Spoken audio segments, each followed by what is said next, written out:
우리 오늘 같이 말씀 봅니다. 고린도전서 15장 10절 말씀입니다. 함께 읽습니다. 시작. 그러나 내가 나 된 것은 하나님의 은혜로 된 것이니 내게 주신 그의 은혜가 헛되지 아니하여 내가 모든 사도보다 더 많이 수고하였으나 내가 한 것이 아니요 오직 나와 함께 하신 하나님의 은혜로라. 아멘. 오늘 말씀 제목이 하나님의 은혜로라. 2025년의 마지막 주일입니다. 사실 우리 그리스도인의 신앙은 특히 또 저도 그렇고 우리 교회의 이 특징은 모든 것을 주일 중심으로 시작한다라고 저도 생각을 하고 있고, 저도 그렇게 배웠고 또 여러분들에게도 그렇게 가르쳤던 것 같아요. 모든 것은 주일로부터 시작된다. 그래서 내가 주일을 승리해야 한 주를 승리하는 것이고, 또 그리고 그 한 주는 내가 주일을 준비하는 것이고, 그러니까 모든 것이 삶의 이제 예배 중심으로 돌아간다라는 것을 저는 이제 좀 상징적으로 표현하는 게 아닌가 생각을 하는데요. 어쨌든 2025년 송구영신 예배도 이제 남았지만 너무나 중요하지만, 저 개인적으로는 송구영신 예배보다도 사실은 이 마지막 주일이 더 저는 크게 와 닿습니다. 중요하게 생각이 되고, 그렇다고 송구영신 예배가 중요하지 않다는 뜻이 아니라, 송구영신 예배는 또 여러 가지 의미가 있죠. 시간적 의미가 있는 거거든요. 사실 송구영신 예배는요, 한 해의 마지막과 시작을 은혜 안에서 한다는, 이건 이제 시간적 의미가 굉장히 큰 것이라고 저는 생각을 해서, 저는 이 영신 예배의 첫 그 한 해를 맞이하는 예배의 메시지도 반드시 필요하다고 생각을 해서, 그래서 이제 저희 교회는 송구영신 예배가 좀 길죠. 사실은 좀 긴 편인데, 근데 그 시간적 의미를 더 넘어서서 저는 복음적으로, 영적으로, 또 메시지적으로 이 마지막 주일에 대한 의미, 그리고 신년 첫 주일에 대한 의미가 굉장히 강하다고 생각을 합니다. 한 해는 어쨌든 주일로 시작해서 주일로 끝맺는 것이고, 우리의 모든 이 삶도 예배로 시작해서 예배로 끝나는 것이고, 저는 오늘 그런 측면에서, 그런 마음으로 오늘 이 말씀을 함께 보려고 하는데요. 이 오늘 고린도전서 15장 10절에 나와 있는 이 메시지는 바울의 고백이죠. 어떻게 보면 바울의 신앙 고백입니다. 자신에 대한. 바울은 사도된 자신의 모습을 들어서 하나님의 은혜를 지금 말하고 있는 거예요. 사도되어서 지금 이 사역을 하고 있고 지금까지 내가 어떻게 해왔는지에 대한 그 자신의 사도된 모습을 들어서 하나님의 은혜가 무엇이었는지를 굉장히 간략하고도 핵심적으로 설명하고 있는 겁니다. 그러니까 바울의 입장에서는 나 자체가 하나님의 은혜의 증거라는 거죠. 바울이 고백하기는 내가 곧 하나님의 은혜입니다라고 고백을 하고 있는 거예요. 그러면서 가장 마지막에 사도되었던 자신, 그러니까 모든 사도들이 아닌 한참 뒤에 부름받았던 자신, 그래서 예루살렘 교회가 아닌 이방의 수많은 곳들을 선교를 다니며 조금 직설적으로 표현하면 떠돌아다니며, 문명 하나님의 은혜에 이끌림 받은 것이지만 정말 각 곳을 떠돌아다니며 그곳에 교회를 세우고 끊임없이 자기의 사도성을 강변해왔던 이 바울의 모습을 보면 참 얼마나 힘들었을까라는 생각도 분명 듭니다. 그런 바울이 가장 마지막으로 사도되었던 자기 자신의 모습, 그럼에도 하나님의 인도 아래 엄청난 사역들을 감당할 수 있었던 이 바울의 체험, 이것에 대한 고백인 것이죠. 사실은 바울은요, 이 구절을 통하여서 세 가지를 이야기하는 것 같아요. 제가 보기에는 첫째로는 이렇게 말합니다. 내가 나 된 것은 하나님의 은혜로 된 것이다 라고 말을 하죠.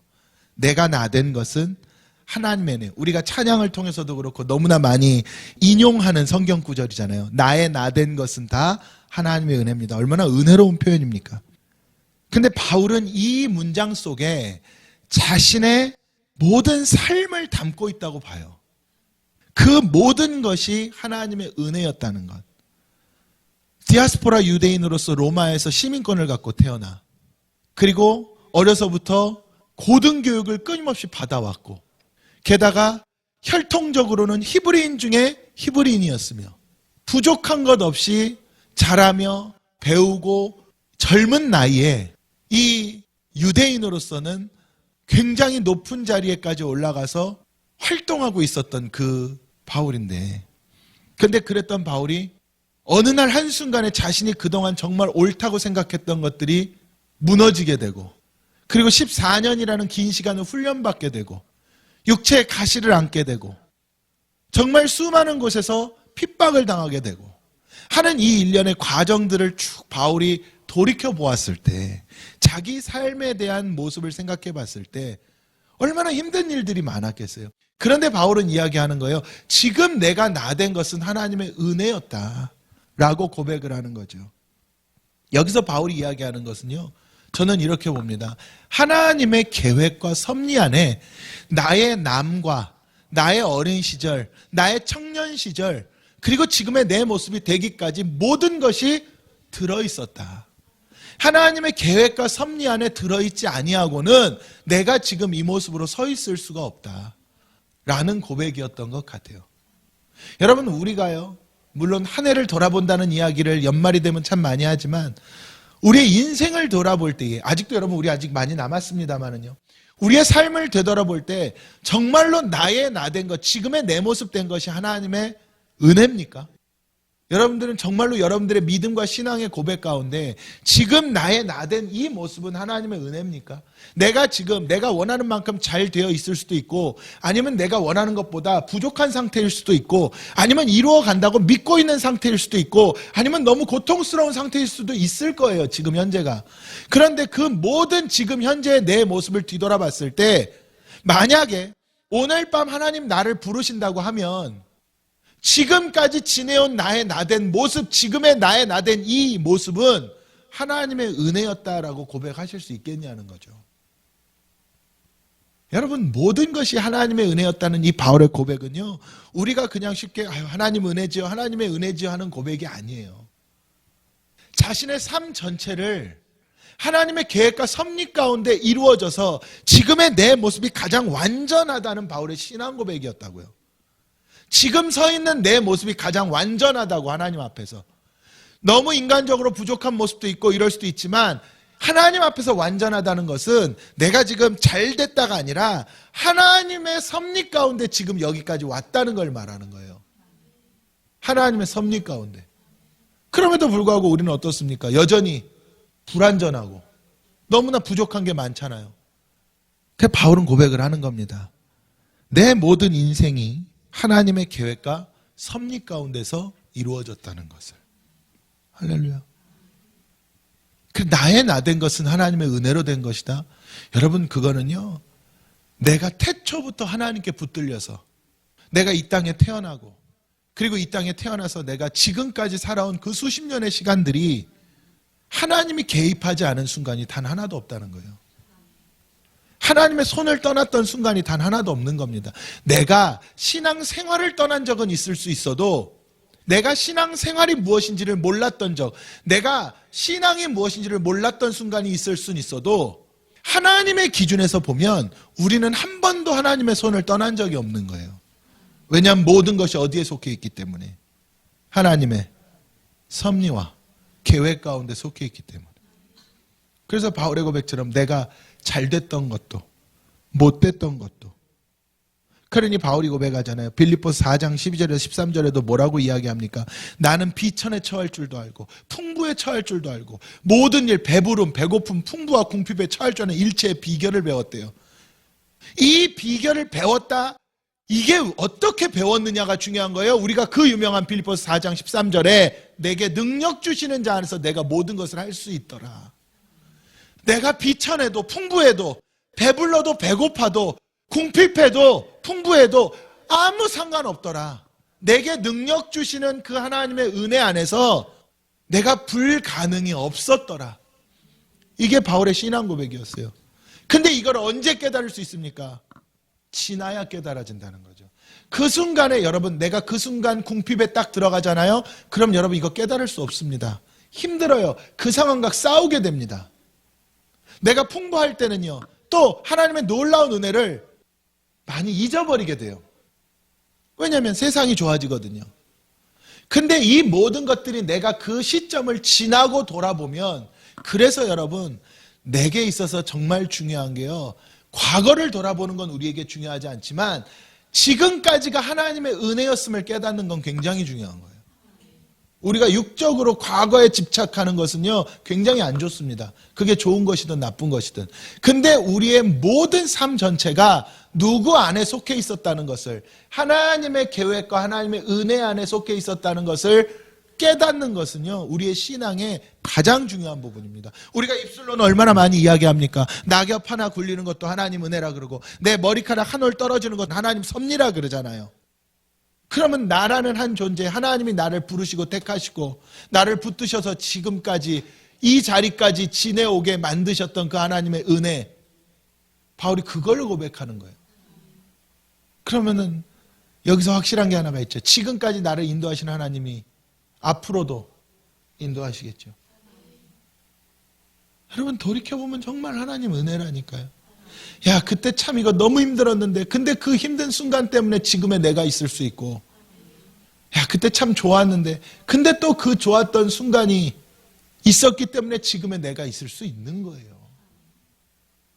여러분, 그냥 이루어진 순간은 하나도 없음을 믿으시기를 주님의 이름으로 축원합니다.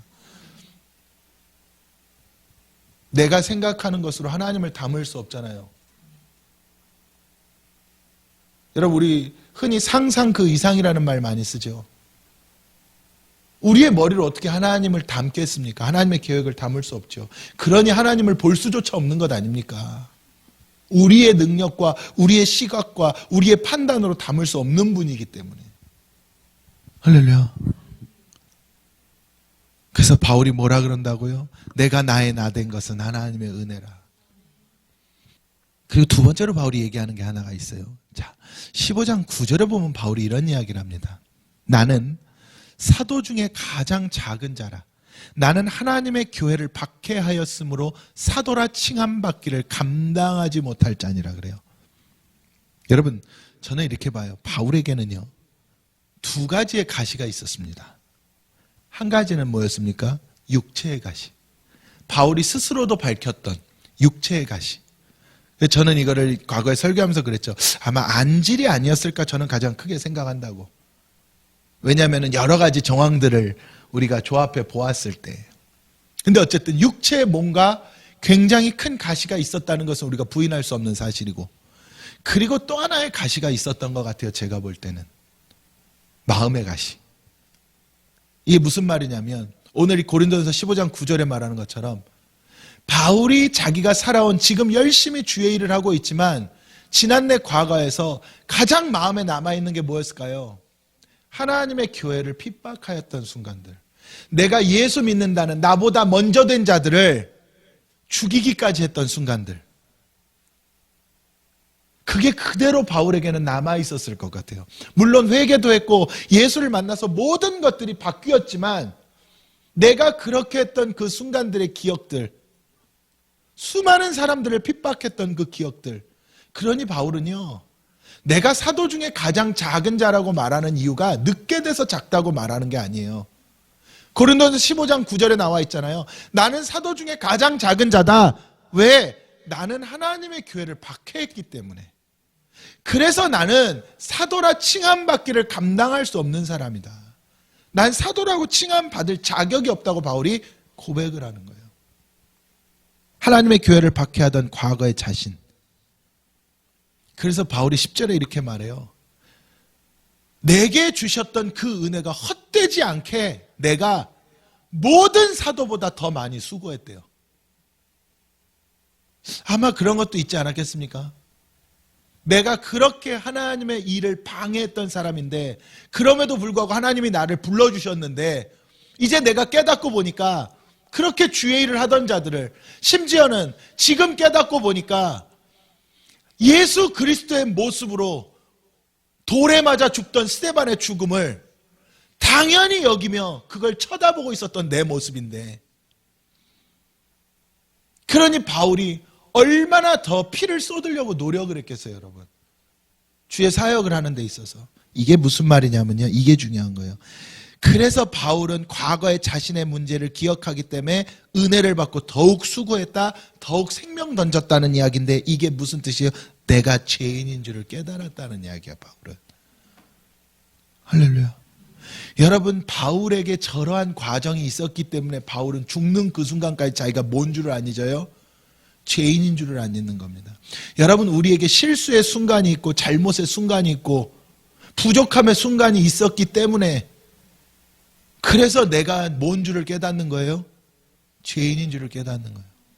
내가 누구를 정말 죽도록 미워했던 순간이 있고, 또 그런 모습이 지금도 내게 여전히 남아있기 때문에, 그 흔적이 지워지지 않기 때문에 내 마음속에 때때로는 살 의까지도 품었던 그 모습들이 있기 때문에 내가 뭔 줄을 깨닫는 거예요? 죄인인 줄을 깨닫는 거예요. 여러분, 돌아온 탕자 둘째 아들이요, 자기가 일생 동안 죄인인 줄 알겠어요? 모르겠어요? 알죠. 여러분, 하나님께서 우리에게 이루시는, 우리에게 허락하시는 일들은요, 그냥 이루어지는 일들 아닙니다. 여러분, 2025년을 돌아보실 때에도 정말로 후회되는 순간이 있을 수 있고, 그러지 말 걸 하는 순간이 분명히 있으실 겁니다. 잘했다고 하는 순간들도 분명히 있으시겠죠. 근데 그 부족했던 순간들이 있기 때문에 지금 이 시점에서 내가 뭔 줄을 깨닫는 거예요? 그래서 나는 또다시 죄인인 줄을 깨닫는 거예요. 말씀대로만 사셨습니까? 저도 그러지 못했습니다. 그랬기 때문에 내가 뭔 줄을 깨달아야 다시 죄인인 줄을 깨닫는 거예요. 그래서 내가 죄인인 겁니다, 여러분. 목사님, 이게 왜 이렇게 안 될까요? 이 부분이 돼야 될 텐데요. 이것 때문에 제가 너무 힘듭니다. 아니에요. 그래서 당신이 죄인인 줄을 깨달으면 되는 거예요. 그래서 내가 죄인인 줄을 깨닫는 겁니다. 이 가시 때문에 힘듭니다. 그 작은 가시 하나에, 예수님이 당하신 고통을 생각하면 그 작은 가시 하나에 힘들어하는 당신을 보니 나는 뭐예요? 죄인인 거예요. 할렐루야. 바울은 하나님의 은혜의 무게를 깨달은 거예요. 나 같은 죄인, 우리 찬양은 잘하잖아요. 나 같은 죄인 살리신 주 은혜. 여러분, 정말로 나 같은 죄인을 살리신 은혜라는 거는요, 상상을 초월하는 일이잖아요. 할렐루야. 그래서 저는 바울이 이 사건을 통해 자신이 죄인인 줄을 깨달은 거예요.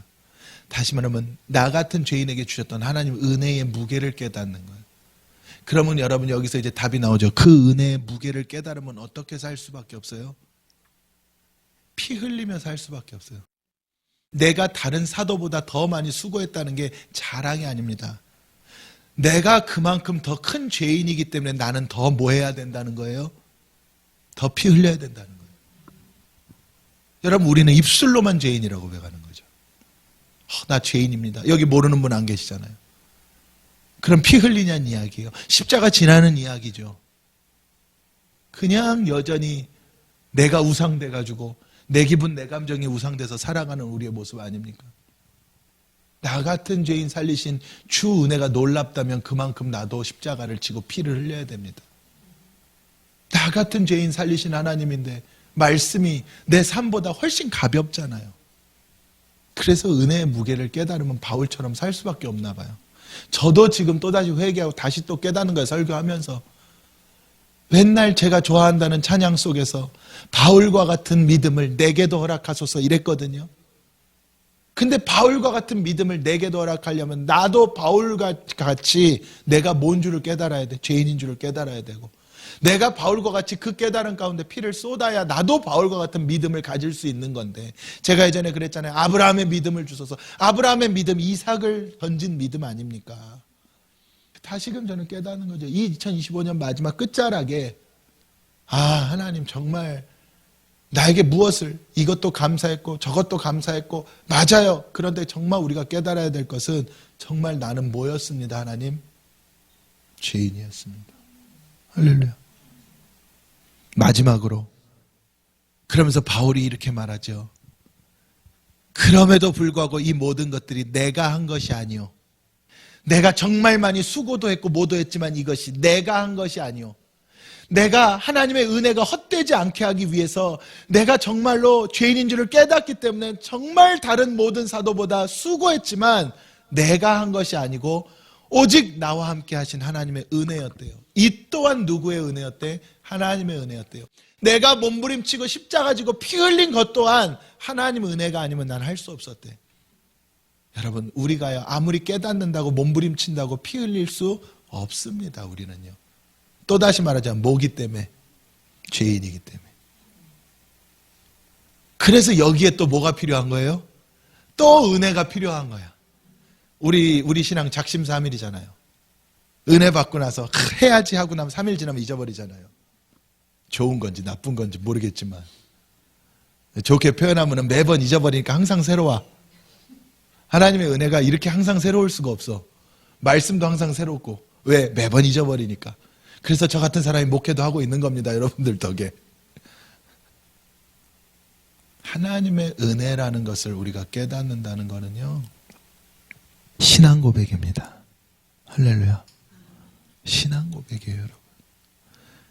그래서 제가 또 말씀드리는 게, 나중에 하나님 앞에 부름받아 갔을 때, 아버지 앞에 설 때가 되면은 정말 그 크신 은혜의 본질이 보일 것 같아요. 지금은 우리가 몰라요, 사실. 아무리 하나님의 은혜입니다 해도요, 우리 수준에서만 깨닫는 것이지, 근데 내가 정말 나중에 아버지 앞에 불려갔을 때, 그때 백보자 심판대에서 나의 모든 것을 드러내 주신대잖아요. 그때 알 수 있을 것 같아요. 야, 나 같은 사람이 여기 지금 들어간다는 게, 예, 우리가 천국 간다면, 한 번만 이렇게 좀 강하게 표현할게요. 저 스스로 생각하는 거예요. 나 같은 놈이 천국을 간다는 게, 지금은 솔직히 희미한 것 같아요. 그냥 알고 있지만, 정말로 은혜가 있지만, 그 본질을 100% 우리는 알 수 없잖아요. 근데 정말로 그 백보자 심판대에 서서 나의 모든 것이 드러났을 때, 나조차도 잊고 있던 내 모습들이 다 드러났을 때, 그때, 야, 나 같은 인간이 천국에 간다고? 이게 진짜 하나님의 뭐구나. 이건 은혜 아니면 안 되는 거구나. 여러분, 지난 2025년 하나님은 은혜였습니다. 여러분 굉장히 수고하셨고 노력하셨고 알아요. 근데 그 수고와 노력이 하나님 은혜 없으면 안 됐어요. 이게 바울의 고백인 거예요. 내가 너무 수고했고 정말 열심히 살았다. 근데 그것이 하나님의 은혜였다는 거예요. 할렐루야. 저는 이 믿음으로 한 해를 마무리했으면 좋겠어요. 여러분, 우리라는 사람, 나라, 인간이라는 존재는요, 아무리 귀한 은혜를 주는 상황에서도 자기 육체를 못 이겨요. 피곤하면 자고, 뭐하면 뭐하고, 그걸 못 이긴다니까요, 여러분. 중요한 것을 모르는 사람은 없어요. 그러니 하나님의 은혜가 아니면은 나같이 이렇게 연약한 인간이 어떻게 주의 일을 하며 살아가겠냐는 거죠. 못합니다. 아니, 여러분, 잠만 와도 우리가 졸리기만 해도 기도할 때도 자고 설교 때도 자고 잘 자잖아요. 졸리기만 해도 피곤하기만 해도. 근데 주를 위해 내가 피를 쏟아요? 못 쏟아요, 여러분. 나도 스데반과 같은 상황이 되면 순교할 수 있습니다? 못합니다. 근데 할 수 있는 방법이 있어요. 하나님의 은혜 베풀면. 할렐루야. 그래서 우리는 은혜 안에 거하는 거예요. 모든 순간이 하나님의 은혜입니다. 할렐루야. 인간은요, 내가 실제로 놀라운 감사할 일을 겪어도 하나님의 은혜인 줄을 모르는 게 인간이에요. 머리로만 알지. 진짜 하나님의 은혜인 줄 알면 그러겠어요? 여러분들 생각해 보세요. 내가 진짜 누군가의 은혜가 얼마나 큰지를 알면 어떻게 행동합니까? 모른다는 이야기예요. 이론으로 지식으로 안다는 건 모르는 겁니다. 신앙생활은. 저는요, 정말 이 얼마 남지 않은 2025년 은혜로 마무리하시고 또 다가오는 새해, 내년 이제 첫 주부터 또 시작되겠지만 또 다시 은혜로 한 해를 승리하시는 방법밖에 우리는 없는 것 같아요. 은혜 아니면 안 되잖아요. 하나님의 은혜로라. 저는 그러한 역사가 있기를 주님의 이름으로 축원합니다. 기도하겠습니다. 사랑 은혜가 충만하신 하나님 감사합니다. 주신 말씀을 품고 우리가 나아갑니다. 하나님의 은혜를 따라 항상 다시 일어서게 하여 주시옵소서. 거룩하신 예수 그리스도의 이름으로 감사드리며 기도합니다. 아멘.